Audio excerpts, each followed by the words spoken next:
That's a good question. So let's start with that. So Jackson, where do you define Brock Purdy? I mean, again, as a talent, as a player, I mean, clearly he's putting up great numbers. He's still undefeated in the regular season. Under Coach Kyle Shanahan, what's your take on Brock Purdy? Look, when I watched the game the other night, I was thinking, man, Brock Purdy is making some really tough throws. I thought there were some throws that he was throwing, like throwing right over the linebackers. And he was hitting Ayuk and he was hitting Deebo Samuel. I thought he was just really threading the needle. Now this is was a Dallas defense that is a little weaker now without Trayvon Diggs. But my opinion kind of shifted a little bit on Brock Purdy. I thought maybe he's just a guy that you throw into San Fran, that he's just going to get the job done like many quarterbacks would. But I think, maybe Brock Purdy has a little, more to him than that. And I think maybe over time we're going to see him become more, get more comfortable rolling out of the pocket and, throwing some lasers down the field. Absolutely. And again, this guy's been pinpoint accurate, honestly, since he came into the league. I mean, did he miss some things when he first came back from that elbow injury this season? Yes. He missed some throws. But look, number one is this, okay? Kyle Shanahan really designs an amazing system. I mean, you think about the amount of quarterbacks that have succeeded in his system, it's really everybody besides Trey Lance, okay? Who I was not a huge fan of Trey Lance. I think he has all the tools that you could possibly ask for a quarterback, but he wasn't polished coming out of college, and that's a big issue, okay? That's a huge issue. Kyle Shanahan really, though, whether it was Jimmy Garoppolo, Matt Ryan, or now Brock Purdy, he's been able to tailor a system around his quarterback.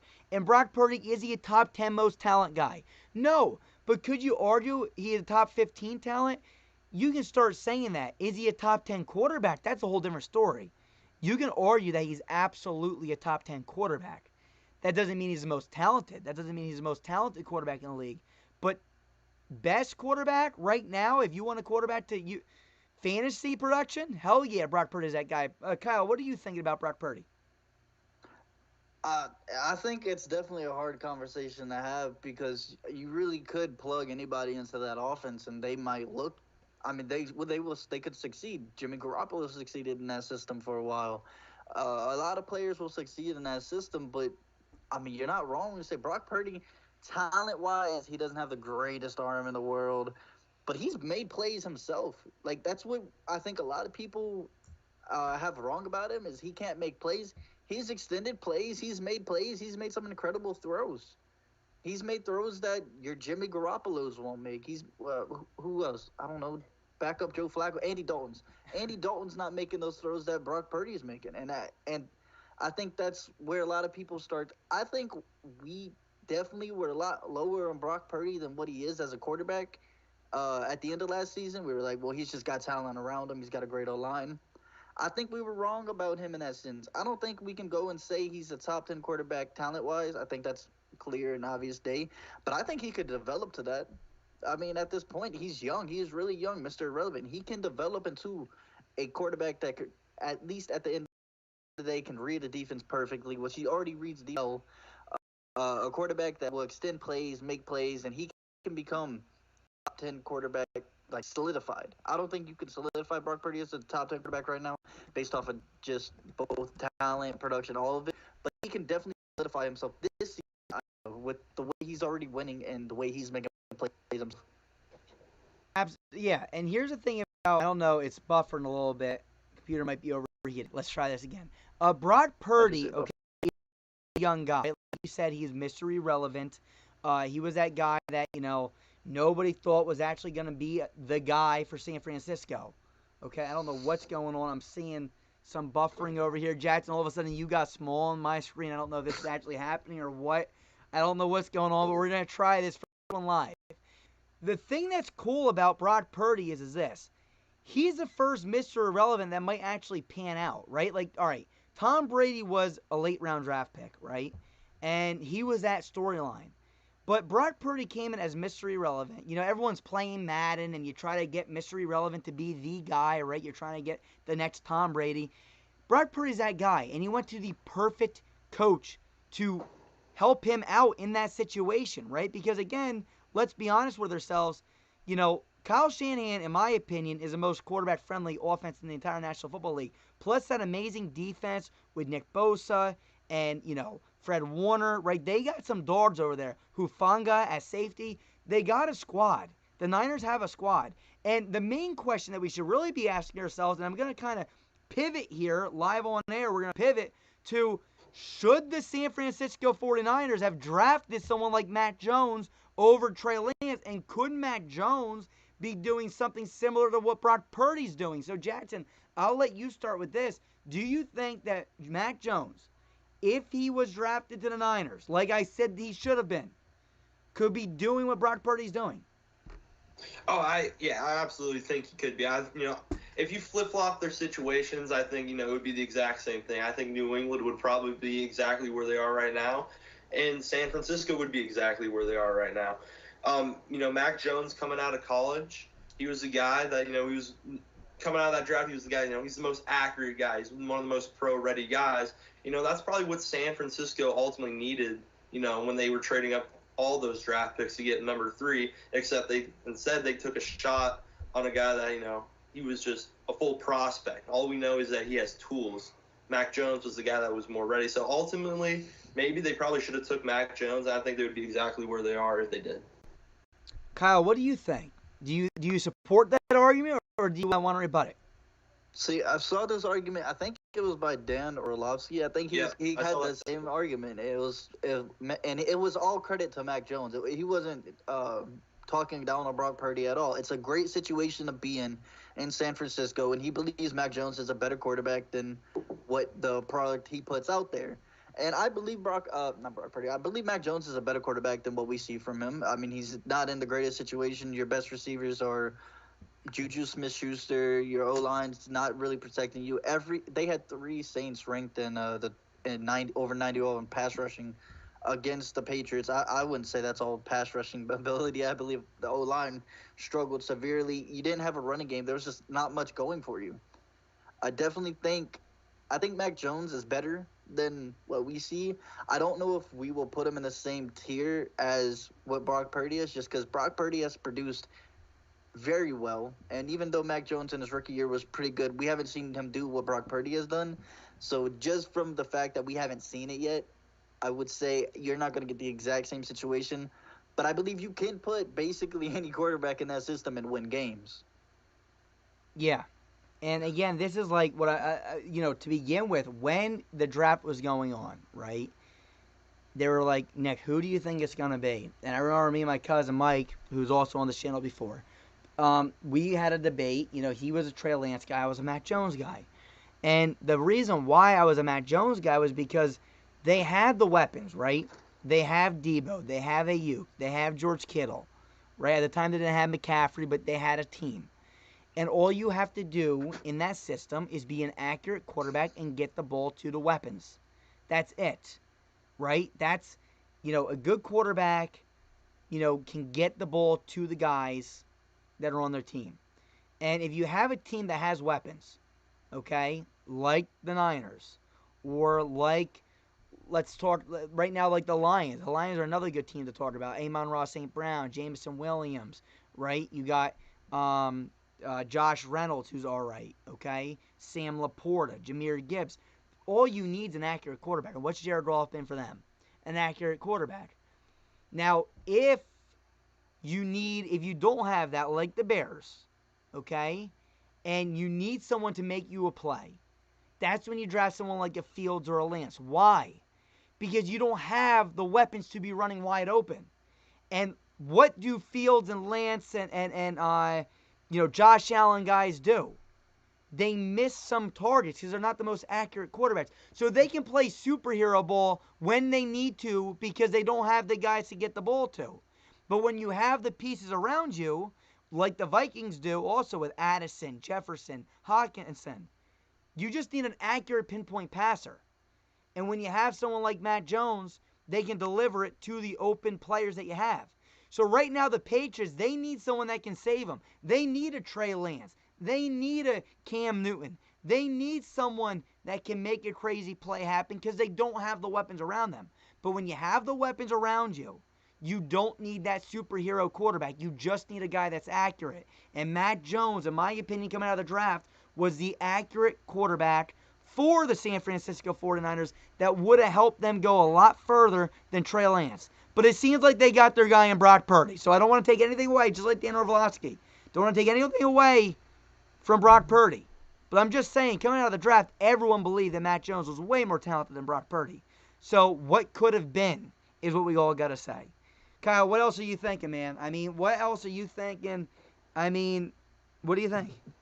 I mean, I think you like hit the nail on the head when you were talking about what kind of quarterback teams need. If you don't have the weapons around you, before Justin Fields had weapons around him, they drafted him. He didn't have much weapons. They went and got him his weapons. But the thing with those quarterbacks is those quarterbacks have the highest ceiling. Absolutely. And when you were talking about superhero ball, the only quarterback in the league right now who doesn't have the perfect situation but has the perfect accuracy with playmaking. I mean, that's a Patrick Mahomes. That's what Patrick Mahomes is. Patrick Mahomes' weapons around him, it's not the greatest. But that is a once-in-a-lifetime quarterback. You know what I mean? You're never going to see another Patrick Mahomes. No. Patrick Mahomes.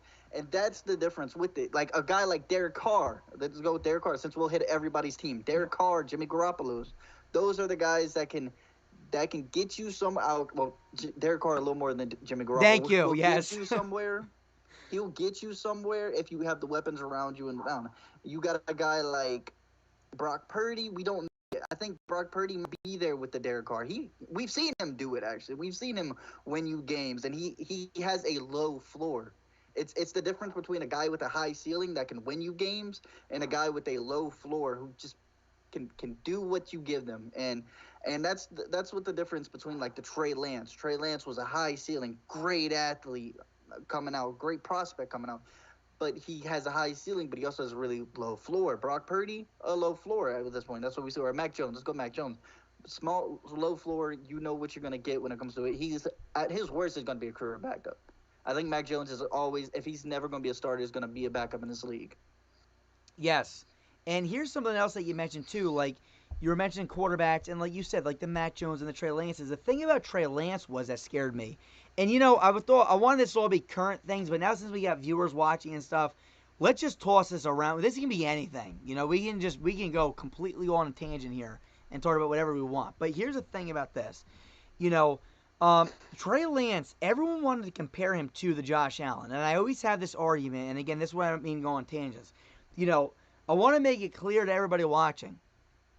When Trey Lance came out, everyone said this is the next Josh Allen. And you know why everyone wanted to say that was the next Josh Allen? Because they missed on the first Josh Allen. You know who didn't miss on the first Josh Allen? Me. I was right about Josh Allen. Okay? Everyone else said he was going to be a bust. Everybody said he was going to be a bust. He was my number one ranked quarterback coming out of that draft class.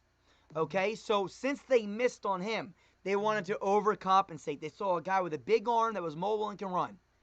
The next Josh Allen. Trey Lance is the next Josh Allen. I went and I watched both their tapes. It wasn't even close. Trey Lance threw a knuckleball. Trey Lance wasn't accurate. Trey Lance was recruited as a safety coming out of high school. Not as a quarterback. Trey Lance didn't have, I think Trey Lance might have threw the ball maybe 200 times total in college. It wasn't even close. It wasn't a close comparison. You know, so I wasn't wrong about. Now, I've been wrong with some quarterbacks. Yes, I have been. I'll admit when I'm wrong. But I was right about those two. And going on another thing that we're going to mention too here is, like you said before, like you were mentioning the different tiers of quarterbacks.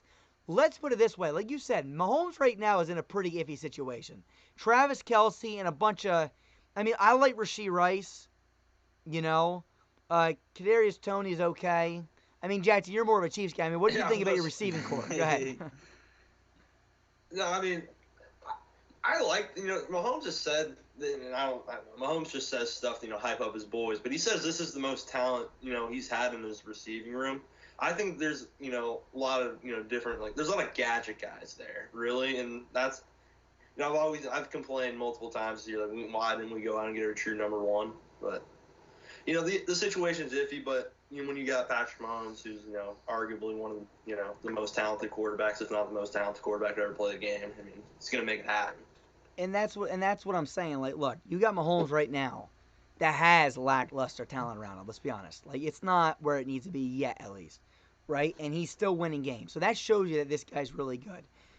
But when he was young, okay, when Pat Mahomes was a young man, and he was with Coach Andy Reid, probably him and Shanahan are the two I would want to be with. I'll tell you something. Okay, I'll tell you something. That man was blessed. Because again, you insert, like Kyle said before, a Derek Carr. And Jackson, you and me have had this conversation many times. I think you actually agree. When they had Tyreek Hill, and they had Travis Kelce, and they had Kareem Hunt, and they had that squad, I think there's a very good chance if you flop Mahomes and Carr, I think Carr could get you to the Super Bowl with Hill and Kelce. I don't know if he ultimately wins. I don't know what happens. But I said he would do more than what Alex Smith would have done. I agree. And then what the hell would a Mahomes have been on the Raiders with Nelson Aguilar and Zay Jones? I mean, I don't know. I mean, honestly, I would hope I would say, yeah, he's doing great, but you don't know. I mean, Mahomes is way more talented. It's not even a question. But did Mahomes have Gruden?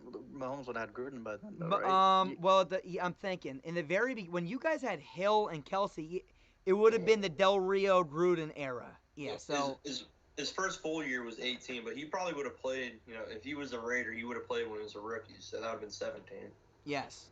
So I mean, hey, it's something to think about. I mean, it's not. Again, I'm not, ladies and gentlemen, watching this stream right now or later on tonight. I am not saying by any means Pat Mahomes is not the most talented quarterback in the National Football League. What I'm saying is he was really, given a great opportunity to start. He got put in a perfect place to develop to where he is now. Yes. Okay. He's got the coach that could tap into his potential. That's really what it is. You would have there's so much talent that comes into this league, and they get drafted by the wrong team, and you don't know them. The greatest quarterback of all time right now, probably not on an NFL roster. Absolutely. That's just simply how it is. You need someone that can tap into that potential. And that's when you know a guy like Trey Lance really didn't work out, because he was in a situation with someone who knows how to tap into that potential. Or at least that's what we think. Maybe there's a different system that Lance excels in, but there's guys like Shanahan, Reed, even Gruden got the best out of Carr. Guys like that can really make you dig into your bag of tricks and put out your best show. And that's simply what you're saying is he got put in a situation where Mahomes was able to go deep down and become the best quarterback he could be. I think a lot of people also forget that he sat behind Alex Smith for a year or two, and I think that he obviously benefited a lot from that too. And I think Alex Smith was able to teach him how to be a pro. Sending him was the best decision. I mean, because I remember watching. He played the last game of the season, right? He played against the Broncos, and they were down. So he came out of that game. Our third-string quarterback had came into the game, and then all of a sudden we're down in the game. We got 2 minutes to go down to go win the game, and Mahomes 2 minutes left in his first game ever. He goes and gets him the field goal, and they win the game. I don't remember the ending, but I do remember seeing Mahomes play because this was like 2017, so this is my loosely actually getting into football year. I just kind of remember everything loose. I didn't look at prospects or anything about this time. All I knew was who the Saints drafted, things like that.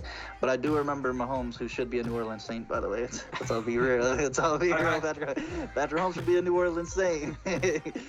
Yes. I mean, imagine that. How that could change everything. All right. He behind Alex Smith or behind Drew Brees? Let me know. If he was behind Brees, holy shit. Yes. I mean, the only thing then would be coaching. But Sean Payton would have stayed. Payton would have stayed. He would have been New Orleans, man. Holy. I never thought about that. I knew that was possible going in the draft. What, Eddie? Sir?